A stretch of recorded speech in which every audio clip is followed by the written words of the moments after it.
Jordan నుంచి మన ప్రధాని మోడీ గారు ఇథియోపియా బయలుదేరెళ్తారు. డిసెంబర్ 16, 17 తేదీల్లో ఇథియోపియాలో ఆయన పర్యటిస్తారనమాట. మోడీ గారి మొట్టమొదటి విజిట్ ఇది ఇథియోపియా దేశానికి. మనందరూ తెలుసు ఇథియోపియా ప్రధాని ఎబే అహ్మద్ అలీ పర్సనల్ ఇన్విటేషన్ మేరకు మోడీ గారు బయలుదేరెళ్లారు. ఇథియోపియన్ పార్లమెంట్ జాయింట్ సెషన్లో కూడా మోడీ గారు మాట్లాడనున్నారు. ఇథియోపియా అనేది మనకు చాలా ముఖ్యం అనమాట. 2023లో బ్రిక్స్లో కూడా ఇథియోపియా దేశం జాయిన్ అయింది. అంతేకాదు వ్యవసాయం, పెట్టుబడులు, ఇతరత్ర అభివృద్ధి కార్యక్రమాలు, దీనిలో ఇండియా ఇథియోపియా రిలేషన్స్ అనేవి చాలా బలంగా ముందుకెళ్తున్నాయి. అయితే ఇండియా ఇథియోపియా బైలేటరల్ ట్రేడ్ మాత్రం చాలా తక్కువ ఉంది. కేవలం $571 మిలియన్ మాత్రమే ఉందన్నమాట. సో ఇథియోపియాకి India second largest trading partner. దాదాపు 650 ఇండియన్ కంపెనీస్ ఇథియోపియాలో లైసెన్స్డ్ ఇన్వెస్ట్మెంట్స్ చేస్తున్నాయి. దాదాపు $5 బిలియన్ ఇన్వెస్ట్మెంట్స్ ఇండియన్ కంపెనీస్ ఇథియోపియాలో చేస్తున్నాయి. ముఖ్యంగా ఇథియోపియాలో మనం చూస్తే ఇన్ఫ్రాస్ట్రక్చర్, మైనింగ్, మ్యానుఫ్యాక్చరింగ్, అగ్రికల్చర్ సెక్టర్స్లో ఇంకా చాలా పొటెన్షియల్ ఉందన్నమాట.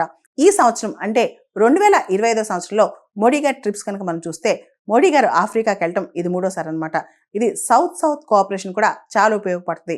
ఆఫ్రికన్ యూనియన్ హెడ్ క్వార్టర్స్ కూడా ఇథియోపియా క్యాపిటల్ అడిస్ అబాబాలో ఉన్నాయి. కాబట్టి ఇథియోపియాతో మన సంబంధాలు అనేవి చాలా ఇంపార్టెంట్. రీసెంట్గా మనం చూసాం 2023లో G20లో ఆఫ్రికన్ యూనియన్ కూడా జాయిన్ అయిందనమాట. ముఖ్యంగా చాలా మంది ఇండియన్స్ ఇథియోపియాలో ఎడ్యుకేషన్ సెక్టర్లో పనిచేస్తున్నారు. చాలా మంది ఫ్యాకల్టీ కూడా అక్కడ పనిచేస్తున్నారు అనమాట.